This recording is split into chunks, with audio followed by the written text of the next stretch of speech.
அல்லேலூயா, அல்லேலூயா, அல்லேலூயா. நல்லா தெரிஞ்சு கொள்ளுங்க, கர்த்தரை துதிக்கிறதுக்கு எதுக்கு, கர்த்தரை ஆராதிக்கிறதுக்கு எதுக்கு, கர்த்தரை மகிமைப்படுத்துறது எதுக்கு அப்படின்னு கேட்டீங்கன்னா, வேதத்தில் நிறைய காரியங்கள் இருக்கிறது. வேதம் சொல்கிறது, அவர்கள் தேவனை அறிந்தும் அவரை தேவன் மகிமைப்படுத்தாமல் துதிக்காமல் சோத்தரிக்காமல் சிந்தையில் வீணரானார்கள். உணர்வில்லாத இருதயம் இருள் அடைந்தது. மாறாக நம்முடைய இதயத்தில் இருக்கிற இருள்கள் விலகும்படி துதிக்க வேண்டும். நம்முடைய இதயத்தில் இருக்கிற போராட்டங்கள், துக்கங்கள், கஷ்டங்கள் விலகும்படி நாம் என்ன செய்ய வேண்டும்? துதிக்க வேண்டும். நல்லா தெரிஞ்சு கொள்ளுங்க, பலவிதமான பாரங்களை, பலவிதமான துக்கங்களை நீங்கள் சுமந்து கொண்டு நீங்கள் ஆலயத்துக்கு வந்தால், நீங்கள் கர்த்தரை துதிக்கும் போது அந்த இருள் உங்களை விட்டு விலகுவதை நீங்கள் பார்க்க முடியும். அந்த போராட்டம் உங்களை விட்டு விலகுவதை பார்க்க முடியும். எவ்வளவு பெரிய கட்டுகள் இருந்தாலும் அந்த கட்டுகள் என்ன செய்யும்? அது உடையும். பவுல் சீலாவும் நடு ராத்திரியிலே அவர்கள் பாடி துதி செய்ய தொடங்கின உடனேயே பூமி அதிர்ச்சி உண்டாகும்படியான ஒரு வல்லமை, சிறை கதவுகள் எல்லாம் படார என்று உடையும்படியான ஒரு வல்லமை இறங்கினது. பாருங்க, 2 பேர் துதிக்கும் போது, 2 பேர் ஆராதிக்கும் போது, 2 பேர் ஸ்தோத்திரிக்கும் போது நடக்கிற காரியங்கள். அப்ப 2 பேர் துதிக்கும் போது ஒரு பூமி அதிர்ச்சி உண்டாகிறது. 2 பேர் ஆராதிக்கும் போது ஜெயில் கம்பி கதவுகள் உடைகிறது. ஆனால் இந்த நாளிலே நாம் குறைந்தது ஒரு 150 பேர் ஒருமனப்பட்டு நாம் ஆராதிக்கும் போது நம்முடைய வாழ்க்கையில் இருக்கிற, குடும்பத்தில் இருக்கிற எல்லா தடைகளும், எல்லா கட்டுகளும் உடைய என்பதை நீங்கள் என்ன செய்யக்கூடாது? மறந்து விடக்கூடாது. அல்லேலூயா. அதுக்கு தான் துதிக்கு முக்கியத்துவம் கொடுக்கிறது, அதுக்கு தான் ஸ்தோத்திரத்துக்கு முக்கியத்துவம் கொடுக்கிறது, அதுக்கு தான் நன்றி பலி ஏறதுக்கு முக்கியம் கொடுக்கிறது. நல்லா தெரிஞ்சு கொள்ளுங்க. பிலிப்பியர் 4:6-7 சொல்லுகிறது, பிலிப்பியர் 4:6-7 சொல்லுகிறது, நீங்கள் ஸ்தோத்திரத்தோடு கூட விண்ணப்பத்தை தேவனுக்கு நீங்கள் தெரியப்படுத்துங்கள், அப்பொழுது எல்லா புத்திக்கும் மேலான தேவ சமாதானம் உங்கள் இருதயத்தை, உங்க சிந்தையை காத்துக்கொள்ளும். அப்ப ஜெபத்துக்கு முன்னால துதி வேண்டும் அப்படிங்கிறாரு, ஜெபத்துக்கு முன்னால ஸ்தோத்திரம் வேண்டுங்கிறாரு, ஜெபத்துக்கு முன்னால ஆராதனை வேண்டுங்கிறாரு. நீ ஜெபிப்பதற்கு முன்ன துதிச்சிரு, நீ ஜெபிப்பதற்கு முன்பாக ஆராதிச்சிரு அப்படிங்கிற. அதான் ஸ்தோத்திரத்தோட. விண்ணப்பம் எப்படி தெரியப்படுத்தணும், எப்படி ஜெபிக்கணும் அப்படின்னு கேட்டா, ஸ்தோத்திரம் இல்லாம ஜெபம் இருக்கக்கூடாது, துதி இல்லாம ஜெபம் இருக்கக்கூடாது. அதான் ஸ்தோத்திரத்தோடு கூட விண்ணப்பத்தை தேவனுக்கு தெரியப்படுத்த வேண்டும் என்று சொல்லப்பட்டிருக்கிறது. அப்ப துதி இல்லாம ஜெபம் இல்லை, ஸ்தோத்திரம் இல்லாம ஜெபம் இல்லை. அப்ப ஜெபத்துக்கு முன்னால எல்லாருடைய வாழ்க்கையிலும் துதி இருக்கணும், ஸ்தோத்திரம் இருக்கணும். ஏன்னா தேவனை என்ன செய்யணும்? கனப்படுத்த தெரிஞ்சிருக்கணும். மாத்திரமல்ல, 2 தெசலோனிக்கர் 1:3 சொல்லுகிறது, சகோதரரே நாங்கள் எப்பொழுதும் உங்களுக்காக தேவனை ஸ்தோத்திரிக்கிறோம், நாங்கள் எப்பொழுதும் உங்களுக்காக தேவனை ஸ்தோத்திரிக்கிறோம், கடனாளிகளாய் இருக்கிறோம். இங்க இருங்க, ஸ்தோத்திரிக்கிறதுக்கு கடனாளி. நல்லா புரிஞ்சு கொள்ளுங்க. துதிக்கிறதுக்கு கடனாளி. உலகத்துல எத்தனையோ காரியத்துக்கு கடனா இருக்கிறோம், ஆனா ஸ்தோத்திரத்துக்கு கடன் செலுத்தணும். அல்லேலூயா. அவர் ஒரு நன்மை செஞ்சிட்டா நீங்க ஸ்தோத்திரம் செய்யணும். அவர் உங்களுக்கு பாதுகாப்பு கொடுத்துட்டா ஸ்தோத்திரம், அதுல நீங்க கடன் பட வேண்டும். எல்லாத்துக்காக ஸ்தோத்திரம் போடணும். திருப்பி வாசிங்க. சகோதரரே நாங்கள் எப்பொழுதும் உங்களுக்காக தேவனை ஸ்தோத்தரிக்க கடனாளியா இருக்கிறேன். இப்ப இந்த இடத்துல வந்திருக்கிற தேவ பிள்ளைகளுக்காக ஸ்தோத்திரம் அப்படின்னு சொன்னா அது எனக்கு என்னுடைய கடன் தீருகிறது. அல்லேலூயா, அல்லேலூயா. இந்த நாளிலே தேவன் ஆராதனையில மகிமையா இருந்தார், கர்த்தருக்கு ஸ்தோத்திரம். இந்த நாளிலே கர்த்தர் என்னோடு பேசினார், கர்த்தருக்கு ஸ்தோத்திரம். அப்படின்னா அந்த கடனை நீங்க பெற்ற நன்மையை எப்படி தீர்க்கிறதுன்னு கேட்டா, ஸ்தோத்திரம் போட்டு அந்த நன்மையை தீர்த்துக்கணும். அதான் கடனை தீர்க்கிறது. அடுத்து, உங்கள் விசுவாசம் மிகவும் பெருகுகிறபடியினாலும் நீங்கள் எல்லாரும் ஒருவரில் ஒருவர் வைத்திருக்கிற அன்பு அதிகரிக்கிறபடியினாலும் அப்படி செய்கிறது தகுதியா இருக்கிறது. நல்லா தெரிஞ்சு கொள்ளுங்க. நீங்க துதிக்கிறனால, நீங்க ஸ்தோத்திரிக்கிறதுனால, நீங்க நன்றி சொல்றதுனால, நீங்க ஆராதிக்கிறதுனால ஒரு காரியம் உங்க உள்ளத்துக்குள்ள நடக்குது. உங்க உள்ளத்துக்குள்ள ஒரு காரியம் நடந்துகிட்டு இருக்கு. என்ன அப்படின்னு கேட்டீங்கன்னா, உங்களுக்குள்ளே ஒரு விசுவாசம் பெருகுகிறது. உங்களுக்குள்ளே விசுவாசம் பெருகி கொண்டே இருக்கிறது. எப்போது பெருகுது? எந்த அளவுக்கு ஸ்தோத்திரத்தை, எந்த அளவுக்கு துதிய, எந்த அளவுக்கு ஆராதனைய, எந்த அளவுக்கு கர்த்தரை நீங்க மகிமைப்படுத்துறீங்களோ, எந்த அளவுக்கு கர்த்தரை துதிக்கிறீங்களோ, அந்த அளவுக்கு உங்களுக்குள்ள விசுவாசம் பெருகும். விசுவாசம் பெருகுவது மாத்திரம் அல்லாமல் உங்கள் மேலில் இருக்கிற அன்பு, உங்க குடும்பத்தில் நீங்க யார் மேல அன்பு வச்சிருக்கிறீங்களோ அந்த அன்பு 50, 100, 200, 300, 1000ங்கிற அந்த அன்பு என்ன செய்யும்? பெருகிட்டே போகும். அல்லேலூயா. என் புருஷன் என்னை நேசிக்க மாட்டான், என் பொண்டாட்டி என்னை நேசிக்க மாட்டேங்குது, என் கணவன் என்னை பேச மாட்டான், என் கணவர் 100% என் மேலே அன்பு வைக்கிறதில்ல அப்படிங்கிறீங்களா? ஆண்டவரே, என் கணவர் என் மேலே அன்பு வைக்கும்படி இந்த ஸ்தோத்திர பலியை நான் ஏறெடுக்கிறேன்னு சொல்லி பாருங்கள். உங்கள் கணவருடைய அன்பு உங்களுக்கு அதிகமாக வந்துடும். அல்லேலூயா, அல்லேலூயா, அல்லேலூயா சொல்லுங்கள். பாருங்கள், இந்த ஸ்தோத்திரத்தில் என்னென்ன நடக்குது, துதியில என்னென்ன நடக்குது, ஆராதனை என்ன நடக்கு தெரிஞ்சுக்கொள்ளுங்க. இந்த தேவனுடைய மகிமைப்படுத்தும் போது, துதிக்கும் போது உங்களுக்குள்ளே ஒரு விசுவாசம் போயிட்டே இருக்கும். என் விசுவாசம் என்றால் என்ன? இல்லாததை இருக்கிறத பார்க்கறது பேர் விசுவாசம். விசுவாசம் என்பது நம்பப்படுகிற உறுதி, காணப்படாத நிச்சயம்.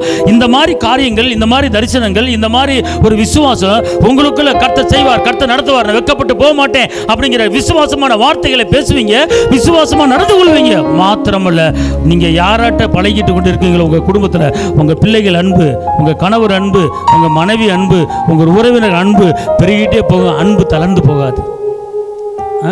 நீங்கள் யாருமே என் புருஷனை நேசிக்க மாட்டான், என் பொண்டாட்டியை நேசிக்க மாட்டேங்குது அப்படின்னு சொல்லவே மாட்டீங்க. அப்படின்னு சொல்லவே மாட்டீங்க. காரணம் என்னன்னு கேட்டிங்கன்னா, ஸ்தோத்திரத்தினாலே உங்களுக்கு என்ன செய்கிறது? அன்பு பெறுகிறது. மாத்திரமல்ல, 2 கொரிந்தியர் 9:11-12 நாம் துதிப்பதற்கு முன்பாக ஸ்தோத்திரத்தினால் கிடைக்கிற நன்மைகளை தெரிந்து கொண்டு துதிக்க போகிறோம். தேவனுக்கு எங்களால் ஸ்தோத்திரம் உண்டாவதற்கு ஏதுவாய் இருக்கும் மிகுந்த உதார குணத்திலே நீங்கள் எவ்விதத்திலும் சம்பூர்ணம் உள்ளவர்களாவீர்கள். எவ்விதத்திலும் சம்பூர்ணம் உள்ளவர்களாவீர்கள். தேவனுக்கு எங்களால் ஸ்தோத்திரம் உண்டாவதற்கு உண்டாவதற்கு ஏதுவாய் இருக்கும் மிகுந்த உதார குணத்திலே நீங்கள் எவ்விதத்திலும் சம்பூர்ணம் உள்ளவர்கள் ஆவீர்கள். சம்பூர்ணம் உள்ள என்னன்னு கேட்டீங்கன்னா, ஸ்தோத்திரத்தினால ஒரு சம்பூர்ண ஆசீர்வாதம் உங்களுக்கு கிடைக்குது. அல்லேலூயா. ஸ்தோத்திரத்தில் என்ன கிடைக்குது? சம்பூர்ணம். சம்பூர்ணம்னா சம்பூர்ணத்துக்குள்ள சுகம் அடங்கிறது, சம்பூர்ணத்துக்குள்ள ஐஸ்வர்யம் அடங்கிறது, சம்பூர்ணத்துக்குள்ள கணம் அடங்கிறது. இந்த சம்பூர்ணம் உங்களை தேடி வருது அப்படின்னு கேட்டிங்கன்னா, உங்களுக்கு முன்னால் துதி இருக்கணும், ஸ்தோத்திரம் இருக்கணும். எல்லாவற்றிலும் ஸ்தோத்திரம் செலுத்தி நீங்கள் என்ன செய்யணும்? பழகி கொள்ள வேண்டும். அது மாத்திரமல்ல, 1 தெசலோனிக்கேயர் 5:18 சொல்கிறது, நீங்கள் எல்லாவற்றிலும் என்ன செய்யணுமா? என்ன போட்டிருக்க பாசிங்க?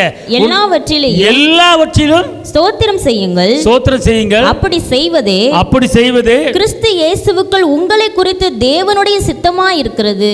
கிறிஸ்து இயேசுவுக்குள் உங்களை குறித்து தேவனுடைய. இப்போ என்ன அர்த்தம் அந்த வசனத்துக்கு? எல்லாவற்றிலும், அதாவது இங்கே இருங்க, எப்போதுமே நம்ம குடும்பத்தில் சந்தோஷம் இருக்குன்னு சொல்ல முடியாது, எப்போதுமே நம்ம குடும்பத்தில் சமாதானம் இருக்குன்னு சொல்ல முடியாது. ஏதாவது ஒரு சூழ்நிலையில் சின்ன பிரச்சனைகள், ஏதாவது ஒரு சூழ்நிலையில் சின்ன ஒரு முறுமுறுப்பு, ஏதோ ஒரு சின்ன தோல்வி அப்போ வரும்போது நம்ம டல் அடிச்சிடக்கூடாது, சோர்ந்து போயிடக்கூடாது. அந்த நேரத்தில் அப்படியே ஒன்றுமில்லாம மாதிரி கசந்து போயிடக்கூடாது. அந்த நேரத்தில் என்ன செய்யணும்? நீங்கள் ஸ்தோத்திரத்தை எடுக்கணும். அதான் சொல்லப்பட்டிருக்கு, எல்லாவற்றிலும். அப்போ நான் எல்லாவற்றிலும், எந்த நிலைமையில் நீங்கள் இருந்தாலும், துக்கமாக இருக்கும்போது, வேதனையாக இருக்கும்போது, விளைவனமாக இருக்கும்போது, எல்லா சூழ்நிலையிலும் என்ன செய்யணும்? நீங்கள் கர்த்தரை என்ன செய்யணும்? துதிக்கிற ஸ்தோத்திரம் வைக்கணும். எல்லாம் சொல்லுங்க, நான் எல்லாவற்றிலும், நான் எந்த சமயத்திலும், எல்லாவற்றிலும் கர்த்தருக்கு நான் ஸ்தோத்திரம் செலுத்துவேன். அல்லேலூயா. நல்லா கவனிங்க மக்களே. இங்கே இருங்க, நீங்கள் துதிக்கிற ஒவ்வொரு தேவ சமூகத்தில் ஒரு மணி நேரம் துதிச்சிங்கன்னா, 1 மணி நேரம் ஆராதிச்சிங்கன்னா, 1 மணி நேரம் கர்த்தருக்கு மகிமை செலுத்திங்கன்னா, அது ஒன்று கூட வீணாக போகாது, எதுவுமே வீணாக போகாது. இப்போ ஒரு காரியத்தை உங்களுக்கு சொல்கிறேன். உங்கள் குடும்பத்தில் சரியான வேலை இல்லை, அல்லது ஒரு பிள்ளை சரியாக படிக்கலை, 3 பிள்ளையில் ஒரு பிள்ளை சரியாக படிக்கலை, அல்லது ஒரு நிரந்தர ஒரு வருமானம் இல்லை, அல்லது வேலை இழுத்துக்க பறிச்சுக்க அப்படின்னு போய்கிட்டு இருக்கு. 2 நாள் வேலை இருக்குது, 3 நாள் வேலை இல்லை. ஒரு வாரம் வீட்டுக்காரர் 2000 கொடுக்குறாரு, ஒரு வாரம் 300 ரூபா கொடுக்குறாரு, அப்புறம் ஒரு 500 கூட. ஒரு செவ்வையான ஒரு வருமானம் இல்லை, நிரந்தர வருமானம் இல்லை, பிள்ளைக்கு நிரந்தரமான ஒரு காரியம் இல்லை, இழுத்துக்க பறிச்சுக்க, தொட்டுக்க தொடச்சிக்க, அப்படி தான் வாழ்க்கை ஓடுது, அப்படி தான் குடும்பம் ஓடுது. ஏதோ ஒரு கோணல் இருந்துக்கிட்டே இருக்குது குடும்பத்தில். அப்போ குடும்பத்தில் கோணல் இருந்துக்கிட்டே இருக்குது. செவ்வையான ஒரு குடும்பம் இல்லை, செவ்வையான வழி இல்லை, செவ்வையான பாதை இல்லை. அப்படிப்பட்ட ஒரு நிலைமை உங்கள் குடும்பம் இருக்குதா? நிரந்தர வருமானம் இல்லையா? செவ்வையான பாதை இல்லை. உண்மையான அன்பு இல்லையா? செவ்வையான பாதை இல்லை.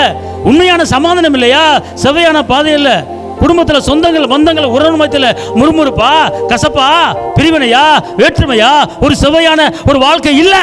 அப்ப உங்களுடைய வாழ்க்கை, உங்க குடும்பத்தில், உங்க பிள்ளைங்க வாழ்க்கையில எல்லாவற்றிலும் ஒரு செவ்வையாக நேர்த்தியாக போக வேண்டும் என்றால் அதுக்கு என்ன தெரியுமா செய்யணும்? வாசிங்க சங்கீதம் 50:23. சங்கீதம் 50:23. ஸ்தோத்திர பலி இடுகிறவன் என்னை மகிமைப்படுத்துகிறான் தன் வழியை செவ்வைப்படுத்துகிறவன் தேவனுடைய ரட்சிப்பை வெளிப்படுத்துவேன். இங்க கவனிங்க, எல்லாம் கையை தட்டி அப்பாவுக்கு மகிமை செலுத்துங்க. அல்லேலூயா.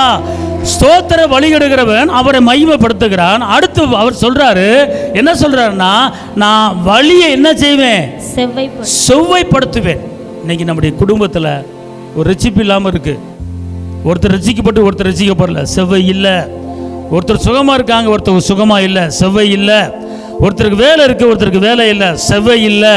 ஆனால் ஒரு காரியத்தை தெரிஞ்சு கொள்ளுங்க, உங்களுடைய குடும்பத்தில் 24 மணி நேரமும் துதி ஸ்தோத்திரம் இருந்துச்சுன்னா, துதி ஆராதனை இருந்துச்சுன்னா, எந்த காரியத்தில் செவ்வை இல்லையோ, எந்த காரியத்தில் நேர் இல்லையோ, எல்லாவற்றையும் தகப்பன் இயேசு செவ்வைப்படுத்தி சீர்படுத்தி அதை சரி பண்ணுவார். அது எப்போது என்று கேட்டால், ஒரு துதி ஸ்தோத்திரம், ஒரு ஆராதனை, ஒரு அபிஷேகம் உங்க குடும்பத்தில் எப்போது இருக்கிறதோ அப்பெல்லாம் கர்த்தர் என்ன செய்றாரு? உங்க குடும்பத்தை செவ்வைப்படுத்துவார், உங்க குடும்பத்தை சீர்படுத்துவார், உங்க குடும்பத்தை நேர்வழியில் ஆக்குவார். ஆமே. இப்ப புரியுதா? உங்களுக்கு? ஒண்ணுமே இல்லைங்க, கோணலான காரியத்தை செவ்வையான காரியம் மாற்ற முடியும். நல்ல உள்ளத்தை இன்னும் அதிகமா நல்ல உள்ளமா மாத்தலாம், கெட்ட உள்ளத்தை நல்ல உள்ளமா மாத்தலாம். எல்லாமே எதுக்குள்ள அடங்கி இருக்கு? எதிராளியை தான் சார்பா வர வைக்க முடியும். எதுல? சோத்துல அடங்கி இருக்கு. பவுல் சீலாவும் துதிக்கும் போது அடிச்ச ஜெயிலரு, காயப்படுத்தின ஜெயிலரு வந்து காலில் விழுகும்படியாக, காலில் விழுந்து மன்னிப்பு கேட்டு அவன் காயத்தை துடைக்கும்படியாக, அவன் வீட்டுக்குள்ள வந்து பெஸ்டான ஒரு உணவை கொடுக்கும்படியாக நடு ராத்திரியில் நடக்கிற ஒரு சம்பவம். காரணம் என்ன? எதிராளி காலில் விழுகிறான். அதுக்கு துதி ஸ்தோத்திரம். நடு ராத்திரியில் அவர்கள் பாடி துதிக்கிறாங்க, பாடி ஆராதிக்கிறாங்க. கட்டுகள் கலர்வது மாத்திரம் இல்லாமல் எதிராளி பூரா தான் சார்பாக வர்றான். இதுதான் துதியில கிடைக்கிற ஒரு நன்மை. அல்லேலூயா சொல்லுங்க எல்லாரும். அல்லேலூயா, அல்லேலூயா. அப்ப துதியில கிடைக்கிற ஒரு மகிமையை நீங்க தெரிஞ்சுக்கங்க. ஸ்தோத்திரத்தினால என்ன பெருகுமா? கிருபை பெருகும், விசுவாசம் பெருகும், அன்பு பெருகும். எல்லாமே பெருக்க எதுக்குள்ள இருக்கு அப்படின்னு கேட்டா துதியில தான் இருக்கிறது, ஸ்தோத்திரத்தில் தான் இருக்குது. இப்போ புரிகிறதா? அதுக்கு தான் அதிகமாக துதிங்க. ஸ்தோத்திரம் ஸ்தோத்திரம் ஸ்தோத்திரம் ஸ்தோத்திரம் ஸ்தோத்திரம் சொல்லுங்க, ஸ்தோத்திரம் சொல்லுங்க. அதான் எல்லாவற்றிலும் ஸ்தோத்திரம். ஸ்தோத்திரத்தை ஏறெடுத்து கொண்டே இருங்க. சீரில்லாதக்காரன் சீராக. இன்னொரு வசனத்தை வாசிங்க. சங்கீதம் 57:7. என் இருதயம் ஆயத்தமாய் இருக்கிறது, என் இருதயம் ஆயத்தமா இருக்கிறது. தேவனே, தேவனே, என் இருதயம் ஆயத்தமாய் இருக்கிறது, என் இருதயம் ஆயத்தமா இருக்கிறது. நான் பாடி கீர்த்தனம் பண்ணுவேன், நான் பாடி. அல்லேலூயா. எல்லாம் சொல்லுங்க. ஏசப்பா, என் இருதயம் ஆயத்தமா இருக்கு, என் ஆத்துமா ஆயத்தமா இருக்கு. நான் துதிக்க போறேன், நான் ஸ்தோத்திரிக்க போறேன், நான் ஆராதிக்க போறேன். என் வீட்டில், என் குடும்பத்தில் சரியில்லாத காரியம், சீரில்லாத காரியம் சீர்படுத்த போறாரு, சரி பண்ண போறாரு. திருமண தடை நீங்க போகுது, விளைவினம் மாறப்போகுது. எந்தெந்த காரியம் உங்களுக்கு தடையா இருக்கிறதோ அந்த காரியங்கள் உங்களை தேடி வரப்போகிறது. இது எல்லாமே துதிக்குள்ள அடங்கி இருக்கிறது, இது எல்லாம் ஆராதனை அடங்கி இருக்கிறது. அல்லேலூயா சொல்லுங்க. அல்லேலூயா. எப்படி ஆராதிக்கணும், எப்படி துதிக்கணும் அப்படின்னு கேட்டா, சோத்ராண்டவரே சோத்ராண்டவரே சோத்ராண்டவரே சோத்ராண்டவரே சோத்ரம் சோத்ரம் ஆராதிக்கிற ஆண்டவரே உம்மை துதிக்க. இப்படி அல்ல, இப்படி துதிக்க கூடாது. இதில் அவர் இறங்க மாட்டார். இந்த ஆராதனையில் அவர் இறங்கவே மாட்டார். அல்லேலூயா. அவர் இறங்கணுமா? அவருடைய மகிமை உங்களுக்கு வேணுமா? ஆமென் சொல்லுங்க. அவர் மகிமை உங்களுக்கு வேணுமா? அவர் பிரசன்னம் உங்களுக்கு வேணுமா? அந்த துதியின் வல்லம் உங்க மேல வேணுமா? அவர் இரக்கம் தயவு உங்க மேல வேணுமா? உங்க குடும்பத்தை செவ்வாய்ப்படுத்த வேண்டுமா? அப்ப நீங்க துதிக்கும் போது, ஆராதிக்கும் போது உங்க முகத்தை துக்கமா வச்சுட்டு நீங்க என்ன செய்யக்கூடாது? ஆராதிக்க கூடாது. மூஞ்சிய வாடல தொங்க போட்டுக்கிட்டு அழுகு மூச்சோடு ஆராதிக்க கூடாது. எப்படி ஆராதிக்க வேண்டும் என்று கேட்டால், சகரியா 2:10 நீங்கள் எப்படி கர்த்தரை நீங்கள் ஆராதிக்க வேண்டும்? சகரியா 2:10. சீயோன் குமாரத்தியே, சீயோன் குமாரத்தியே, எம்பிரித்து பாடு. அப்படி போடு. அல்லேலூயா. இதோ இதோ நான் வந்து உன் நடுவில் வாசம் பண்ணுவேன் என்று கர்த்தர் சொல்லுகிறார். உன் பக்கத்துல வந்து நான் தங்க போறேன். கையை தட்டு அப்பாவுக்கு. அல்லேலூயா. அம்மாமார்களுக்கு சொல்றாரு. அல்லேலூயா. உங்களை பார்த்து எப்படி கூப்பிடுறாரு? நீங்க என்ன சொல்றீங்க? நான் ஒண்ணும் இல்லாதவ, நான் அப்படி இல்லாதவ. கர்த்தர் உங்களை பார்த்து சீயோன் குமாரத்தியே நீ என்ன செய்யணுமா? அல்லேலூயா. எப்படி பாடணும்? கம்பீரித்து பாடுறதுன்னா எப்படி? கம்பீரித்து பாடுறதுன்னா எப்படி? அதான் செய்யுமா? கம்பீரித்து பாடு. கம்பீரிக்கிறதுனா சந்தோஷமா, உற்சாகமா, மகிழ்ச்சியோட. இப்போ முதல்ல சொல்லுங்க. சந்தோஷமா ஒன்று, உற்சாகமா ரெண்டு, மகிழ்ச்சியா, கொண்டாட்டமா. Very good. கொண்டாட்டமா, திண்டாட்டம் இல்லாம கொண்டாட்டமா. அப்புறம் எப்படி கர்த்தரை ஆராதிக்கிறது? ஆரவாரமா. ஒரு கையை தட்டு. ஆரவாரமா. அல்லேலூயா. ஆரவாரனா ஆரவாரம் ஆர்ப்பாட்டம் அப்பா அப்படி இல்லை. ஆரவாரனா ஆரவாரம் ஆர்ப்பாட்டம் அப்பா சந்நிதியில் நாளெல்லாம் அதுக்கு பேர் ஆரவாரம். அல்லேலூயா. நீங்கள் பாட்டு கையை கட்டிக்கிட்டு அப்படியே மூஞ்சி அப்படி அல்ல. நீங்கள் ஆராதிக்கும் போது உங்களுக்குள்ள ஒரு ஆரவாரம் இருக்கணும். அல்லேலூயா. அல்லேலூயா. அப்போ தான் உங்கள் திண்டாட்டம் எல்லாம் உங்களை விட்டு வெளியேறும். நீங்கள் கர்த்தரை கொண்டாடும் போது உங்களுக்குள்ள இருக்கிற திண்டாட்டம் உங்களை விட்டு என்ன செய்யும்? வெளியேறும். அல்லேலூயா சொல்லுங்க. அல்லேலூயா. அல்லேலூயா. அல்லேலூயா. அப்ப அவர் சொல்றாரு, சீயோன் குமாரத்தியே,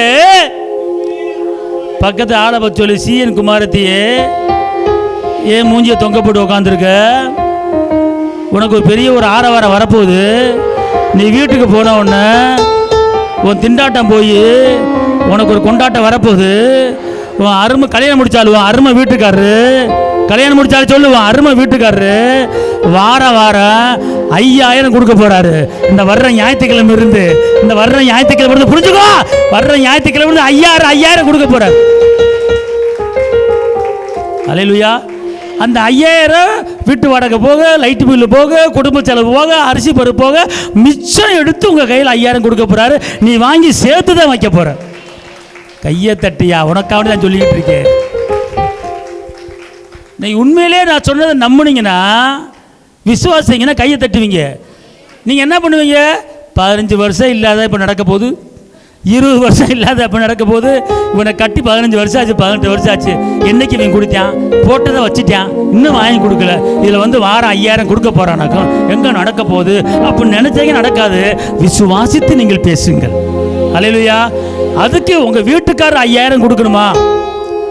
இருங்க, எல்லா செலவு போக என் வீட்டுக்காரர் 5000 கொடுக்கணும். கையை தூக்குங்க. எல்லா செலவு, வீட்டு வாடகை போக, லோனு போக, எல்லா போக என் வீட்டுக்காரர் 5000 கொடுக்கணும். கையை தூக்குற ஆளுக்கு கிடைக்காது. கையை தூக்குன ஆளுக்கு மட்டும்தான் இந்த வாரத்திலிருந்து சாங்ஷன் ஆகுது. கையை தூக்குன ஆளுக்கு தான். என்ன வைக்கப்படுற? எதுக்கு உன் புருஷனை கொடுத்து எதுக்கு வைக்கப்படுற கேட்குறேன். அது கொடுக்க மாட்டான புருஷங்காரன் கொடுப்பான். அல்லேலூயா. நீ துதிக்க, நீ ஸ்தோத்திரிக்க, நீ கெம்பீரிக்க, அங்க வருமானம் வந்துகிட்டே இருக்கு. நீ மூஞ்ச டொல்லுன்னா அது விஜயந்தா இருக்கும். ஆமென். அல்லேலூயா. அதனால அவர் சொல்றாரு, சீயோன் குமாரத்தியே நீ கம்பீரித்து பாடு. அது ஆம்பளை சொல்றாரு, இஸ்ரவேலரே ஆர்ப்பரி. அதனால இன்னைக்கு நீங்க ஆர்ப்பரிக்க போறீங்க, கம்பீரிக்க போறீங்க.